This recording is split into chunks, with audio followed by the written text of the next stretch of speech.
Breaking news. প্রিয় দর্শক, এইমাত্র পাওয়া খবর 13শ জাতীয় সংসদ অধিবেশনের শুরুতেই অন্তর্বর্তী সরকারের জারি করা অধ্যাদেশ পূর্ণাঙ্গ রূপ দিতে যাচ্ছে বিএনপি সরকার। সেই আইনের শাস্তির বিধান হতে যাচ্ছে খুবই কঠোর, যা আওয়ামী লীগের কার্যক্রমকে সংকীর্ণ করে দিতে পারে। চলুন দর্শক, বিস্তারিত দেখে আসি টিভির পর্দায়।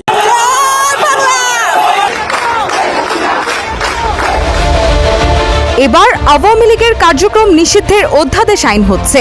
অন্তর্বর্তী সরকারের জারি করা সন্ত্রাস বিরোধী অধ্যাদেশ এখন শুধু কাগজে কলমে সীমাবদ্ধ থাকছে না, বরং সেটিকে পূর্ণাঙ্গ আইনে রূপ দিতে যাচ্ছে বিএনপি সরকার। আর সেই আইনে যুক্ত হতে যাচ্ছে শাস্তির কঠোর বিধান, যা কার্যত আওয়ামী লীগের রাজনীতির পথকে আরও সংকীর্ণ করে দিতে পারে। একসময় নির্বাহী আদেশে কোনো রাজনৈতিক দল নিষিদ্ধ করার বিরোধিতা করলেও ক্ষমতায় আসার পরই এমন সিদ্ধান্ত নিয়েছে বিএনপি। তবে কি এবার পুরোপুরি নিষিদ্ধের পথে আওয়ামী লীগের রাজনীতি?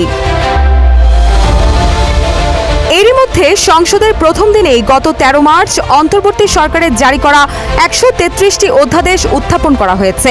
এর মধ্যে একটি বিশেষ কমিটি গঠন করে অধ্যাদেশগুলো যাচাই বাছাই করা হয়। এদিকে সংবিধানের 93 অনুচ্ছেদ অনুযায়ী নির্দিষ্ট সময়ের মধ্যে এসব অধ্যাদেশ পাশ না হলে 30 দিন তথা 12 এপ্রিলের পর সেগুলোর কার্যকারিতা হারাবে।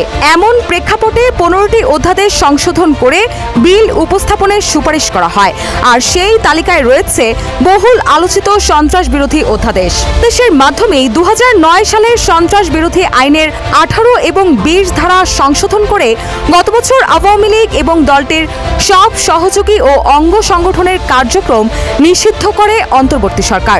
একই আইনেই 2024 সালের অক্টোবরে ছাত্রলীগকেও নিষিদ্ধ ঘোষণা করা হয়। ফলে দীর্ঘদিন ধরেই প্রকাশ্যে দলীয় কার্যক্রম পরিচালনা থেকে কার্যত বাইরে রয়েছে দলটি।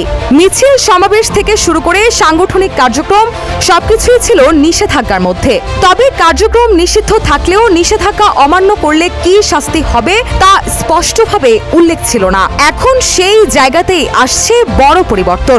যদি এই অধ্যাদেশ আইনে পরিণত হয়, তাহলে শুধু নিষেধাজ্ঞা নয়, আইন ভাঙলেই শাস্তি হবে।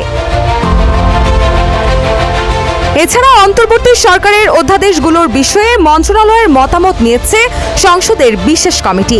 সেখানে সন্ত্রাস বিরোধী অধ্যাদেশটি সংসদে পাশের সুপারিশ করেছে স্বরাষ্ট্র মন্ত্রণালয়। মন্ত্রণালয়ের মতামতে বলা হয়েছে, কার্যক্রম নিষিদ্ধ অবস্থায় কার্যক্রম পরিচালনা করলে সাজার বিধান ছিল না অন্তর্বর্তী সরকারের জারি করা অধ্যাদেশে। তবে সংশোধনী অধ্যাদেশে এবার যুক্ত করা হতে পারে সাজার বিধান।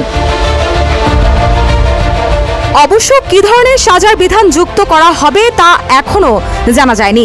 তবে সরকারি সূত্র জানিয়েছে, নিষিদ্ধ সংগঠনের জন্য আইনের 16 ধারায় যেসব সাজার বিধান রয়েছে সেগুলোই প্রযোজ্য হবে।